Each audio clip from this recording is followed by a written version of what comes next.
My mother-in-law walked in on my husband and I on our wedding night, then played the victim the next morning. My mother-in-law, Eleanor, Ellie for short, has two sons, Mark and his younger brother, Brian. Brian is 23 for context. Ellie has always wanted a daughter, but unfortunately she never had the daughter she always dreamed of. When Mark and I started dating almost 10 years ago, she immediately accepted me as her daughter, and I was grateful for that. I didn't have a great relationship with my own mother, so having that positive female role model to look up to at that age was nice to have. Fast forward to last year, Mark and I were talking about getting engaged. Mark had a whole proposal planned out and a perfect date that meant something to both of us, but also wasn't obvious, so I would be surprised. Surprising me was something that was incredibly important to Mark. About 2 months before the date, Mark, Ellie, and I were sitting in my in-laws' house talking about the engagement. I jokingly asked when it was going to be, then started listing every day from the current day until I got to the day. I was saying things like November 2nd, what about November 3rd, November 4th? And I kept going like this for a while. When I finally got to the actual day, Mark kept his perfect poker face, but Ellie jumped in her seat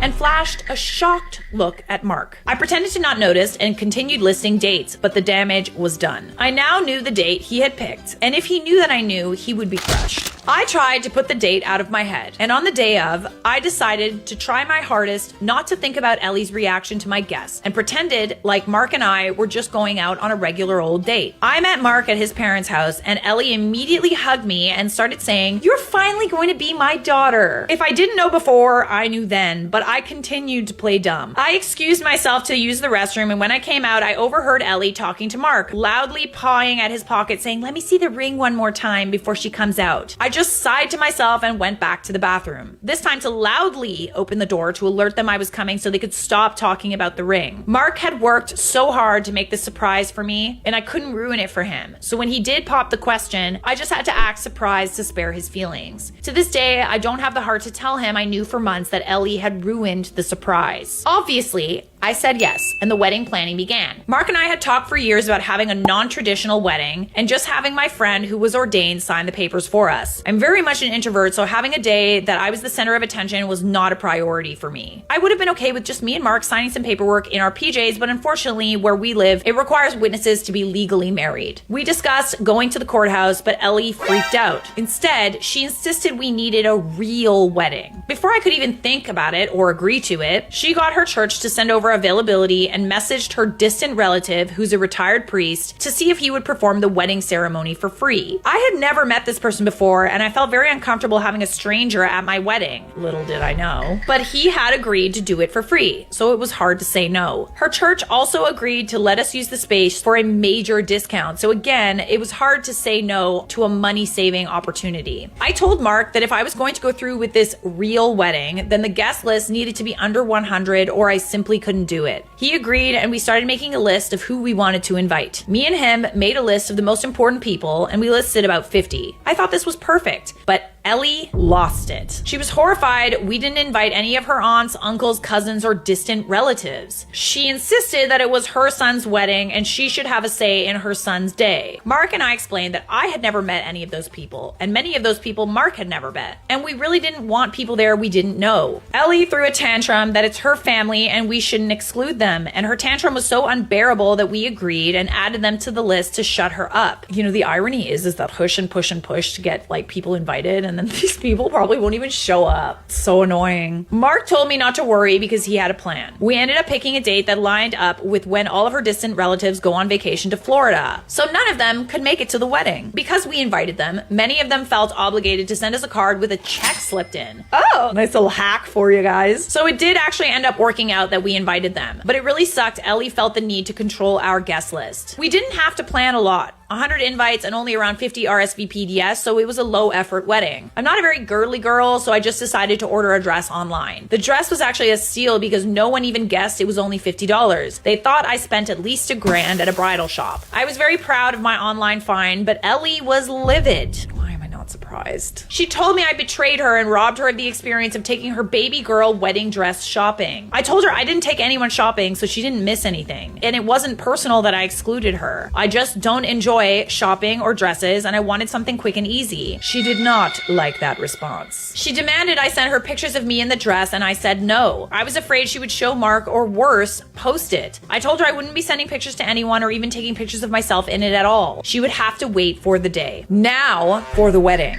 When it came time for pictures, Ellie made herself the main character. We hired a family friend of mine who wants to be a photographer to do our pictures. She offered to do it for free, but we really believed that since she was providing a service, then she should be paid, and she was. Anytime the photographer posed us, Ellie would try to jump in front of her with her phone or call our attention to her, so we would look at her phone and not at the photographer's camera. Oh my goodness. So many nice group pictures were ruined because no one knew what camera to look at. If we refused to look at the camera, Ellie threw a tantrum and sometimes would physically push us back into place so she could get her shots too. She also stepped on my dress quite a few times in the process, and when confronted about it, stated that it wasn't her fault I picked something with such a long train. At the actual ceremony, Ellie was mostly behaved. She sat in the front row with her phone out the entire time, sobbing. But she sobbed silently and stayed in her seat, so I can't complain. Before the reception could even begin, Ellie posted pictures of the wedding and announced the wedding before I even got a chance to. Oh Lord. This was a small wedding, so not a lot of people knew about it. I really wanted the chance to announce it, but she stole that opportunity. And not only that, but she posted the worst pictures because no one was looking at her phone and no one was properly posed. During the reception, we had the cake set up in the corner. It was so tucked away that there was only really space for me, my husband, and a photographer while we cut the cake. We snuck back with the photographer to cut the cake and get pictures, and Ellie screamed, "Wait, I'm not ready!" while running across the reception hall trying to load up her camera. We ignored her and she missed the picture she wanted. She demanded the photographer move out of the way so we could reenact the cake cutting so she could get the shot. But why though? Is it because she wanted to be the one to share it on social media first? As soon as she got her picture, she took her seat at the sweethearts table, not where she was actually supposed to sit, and demanded to be served. My husband and I decided to just serve the cake and use that as our time to walk around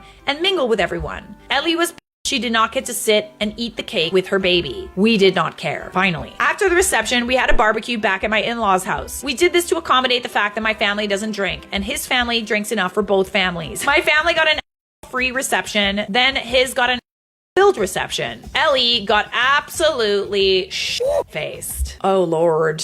Oh goodness. She drank to the point of throwing up, was an absolute roller coaster of emotions, cornered guests to flirt and cry and joke with, and God only knows what else. I've never seen her that before. She was absolutely horrid. And for the whole barbecue, she stayed in her white dress, even after I changed out of mine. Hold on, she was in a white dress? How did I miss that? You didn't tell me that before. My husband and I had planned on spending the night at his parents' house in his childhood room because it was closer to the airport and we had to catch an early morning flight to our honeymoon. After the reception, I was absolutely drained. Very done with people and annoyed with Ellie's behavior all day, and I wanted to shower and go to bed. This is honestly my worst nightmare. The fact that your wedding day, like, afterward, you're not like just like in complete bliss and like not wanting the day to end because it was such a beautiful experience. That is heartbreaking. I'm so sorry to hear this happen to you. You didn't even want this wedding. Like, you didn't want the 50-person wedding. You would have been fine without it. That's unfortunate. I'm sorry to hear. I'm a very modest person and I don't want to be in my PJs in front of other people. I don't wear anything super